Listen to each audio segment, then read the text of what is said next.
this lesson we're going to talk about how to play with a straight bow. Playing with a straight bow is much harder than you would think because what happens is that we've got arms which are not always straight. I mean, now my arm is straight, but we don't walk around like this all the time. So what happens is we have to negotiate the curvature of the elbow. One could call it a curve, it's really an angle. And then the opening and closing motion that results from it. So what actually happens, and we've talked about this a little bit in my lesson called playing in different parts of the bow. What happens is that when you're playing at the frog, you've got an angle which is, well, angled. You have your elbow which is closed. Let's call it a closed, closed. And you can think of it as a shape that's making a triangle. 1, 2, and the third part would be your violin connecting to your hand. So that you've got a triangle here. Now when you're playing at the tip of the bow, you have a straight line formed by your arm, relatively straight anyway. When you're playing in the middle of the bow, you have a square. The square is formed by your elbow, 1, and your forearm, or upper arm and your forearm, I should say, 1, 2, and the violin is 3, and the bow is 4. So that's a square. Now we have to be able to seamlessly move from all of these parts. So let's see what happens. I'd like to start now on the E string. Triangle, square, straight line. Let's do it backwards. Straight line to square to triangle. Straight line, square, triangle. Let's try it on the A string. Now we have triangle to square to straight line. Let's go back. Straight line, square, triangle.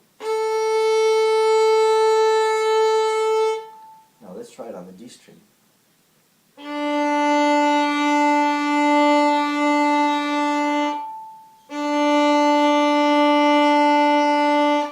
G string.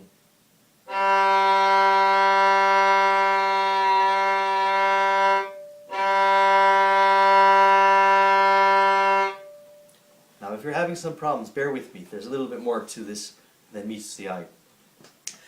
I'd like to add 2 extra elements. The first one involves the height of your elbow in your right arm. So just how high should our elbow be? We've talked about this as well in our lesson on the playing in the different parts of the bow. And really the height of the elbow is dependent on what string you're on. If you look at your strings and you just kind of glance at them, you'll notice the E string looks lower than the G string, which looks highest out of all 4. And as a result, your elbow has to follow suit. So when I'm on the E string, my elbow and the E string are in a straight line, which means that they're at the same level. Think of your elbow being on that string as you're playing. Now let's play again.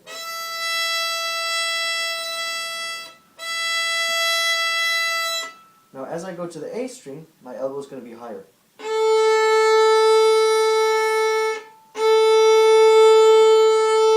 Now D string elbow is even higher.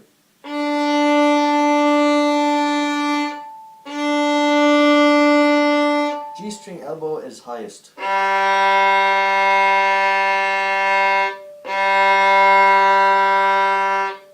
Now there's something else that happens. We talked about, I'm combining everything now that we've talked about from the lesson playing in different parts of the bow. And what happens from that lesson as well is that we're using different parts of our arms. If you recall, we talked about using the upper arm and using the forearm. Now, the upper arm, if you recall, is going to take the lead when you're playing from the frog to the middle. So I'm going to play from the frog to the middle. Watch this. My upper arm has gone from a position of being quite high to a lower position. Now look what happens when I play from the middle to the tip. Look at my forearm. My forearm is opening. I'm going to stand tall so you can see it better in the camera.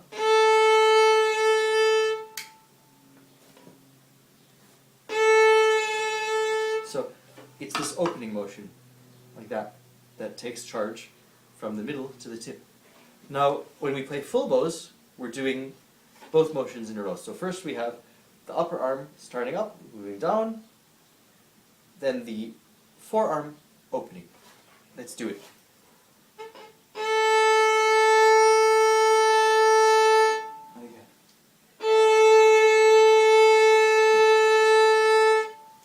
Now, what happens on the up bow? On the up bow, I bet you can figure this out, the reverse. We start at the tip, and we're going to close our forearms to the middle.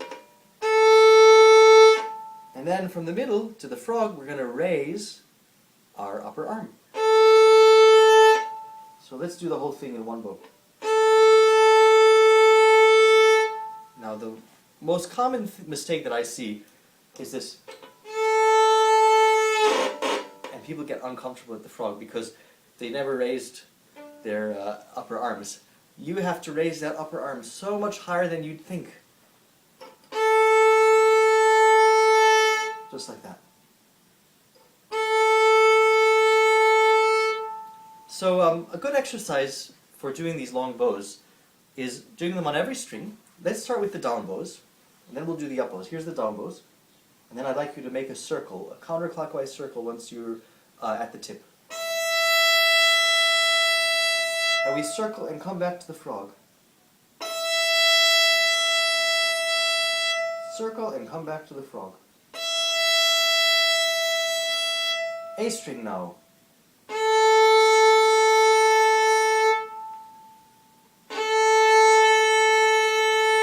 Now D string.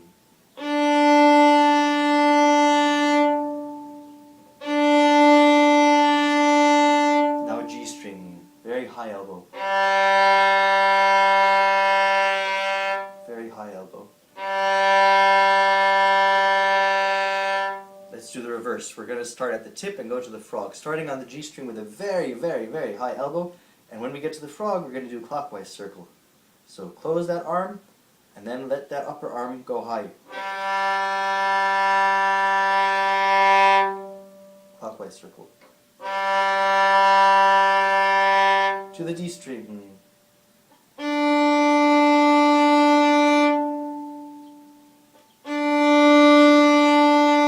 the A string.